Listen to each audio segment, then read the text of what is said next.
Hello, আসসালামু আলাইকুম viewers. আজকের ভিডিওটা হতে যাচ্ছে খুব ইন্টারেস্টিং।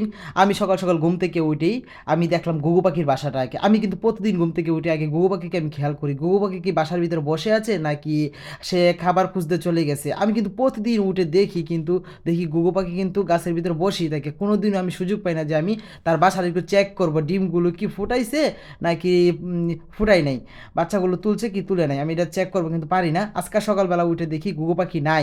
আমি কি করছি, সকাল সকাল ধাপ ধাপ করে আমি গাছে উঠে গেছি। গাছে উঠে তো দেখি মাগার বাচ্চা একেবারে তুলে বড় হয়ে গেছে। এখন কি করব, আমি সাথে সাথে ভাবতেছি যে বাচ্চাগুলো নিয়ে আসে পারবো। দেখেন আমি অলরেডি কিন্তু হাতে বাচ্চা নিয়ে নিছি। এখন গাছ থেকে আমি নামতেছি, ঠিক আছে। কিন্তু আমার খুব কষ্ট হচ্ছে যে এক হাতে বাচ্চা, এক হাতে আমি কিভাবে গাছ থেকে নামবো। তখন আমি কি করবো আমি একটু চিন্তা করতেছি, আমি কিছু বুঝতে পারতেছিলাম না। তখন একটা বুদ্ধি আসলাম যে আমার গাছের লগে কিন্তু ছাদ, ঠিক আছে। সেই ছাদ দিয়ে যদি কেউ যদি এসে নিয়ে যেত তাহলে ভালো হতো। তখন কিন্তু আমার শালা এসে আমার ছাদ থেকে এই পাখিগুলো উদ্ধার করলো, আর আমি ফুটহাট করে এই গাছ থেকে আমি নামতে পারতেছি। দেখেন এখন কত দ্রুতভাবে নামতে পারতেছি, কারণ এক হাতের কাজ কি আর দুই হাতের কাজ কি আর এক হাত দিয়ে চলে এখন তো। সেই জন্য কিন্তু এই যে আমি গাছ থেকে পুটুস করে নেমে গেলাম। আমি এখন নেমে আগে আমি আমার বাচ্চাগুলো দেখবো। আমি তো গাছের ভিতরে সুন্দরভাবে কিন্তু বাচ্চাগুলো দেখতে পাচ্ছি না। আমি ধরে আমি বাচ্চা খুঁজতেছি কোথায় আমার বাচ্চাগুলো আছে। দেখি দেখি দেখি দেখি ঘুঘু পাখির বাচ্চাগুলো, এই দেখেন কত সুন্দর ঘুঘু পাখির বাচ্চাগুলো।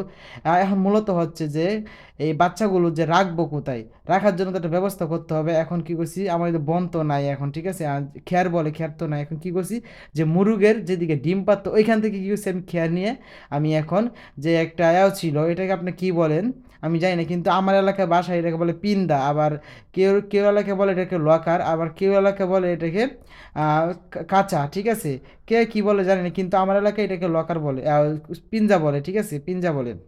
ময়মনসিংহে ভাষা এটা পিঞ্জা বলে, ঠিক আছে।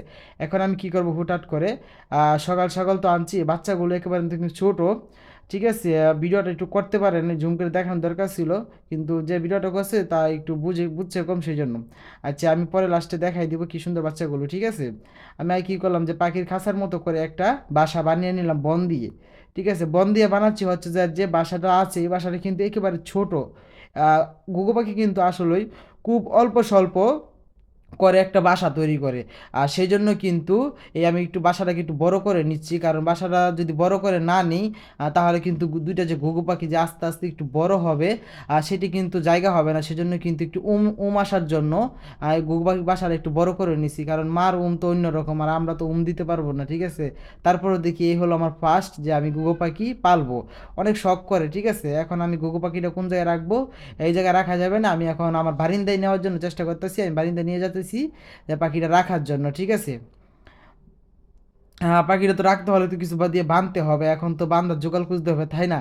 এখন আমি কি করবো, যে একটু রশি নিয়ে আসি, রশি নিয়ে বাইন্দা রেখে দিব, ঠিক আছে। এখন ঠিকভাবে ঝুলাইতে পারবো। আচ্ছা ভিডিওটা যদি আপনাদের কাছে ভালো লাগে তাহলে অবশ্যই আমার পেজে ফলো করে দিবেন। যারা ইউটিউবে দেখবেন ইউটিউব চ্যানেলটা সাবস্ক্রাইব করে দিবেন।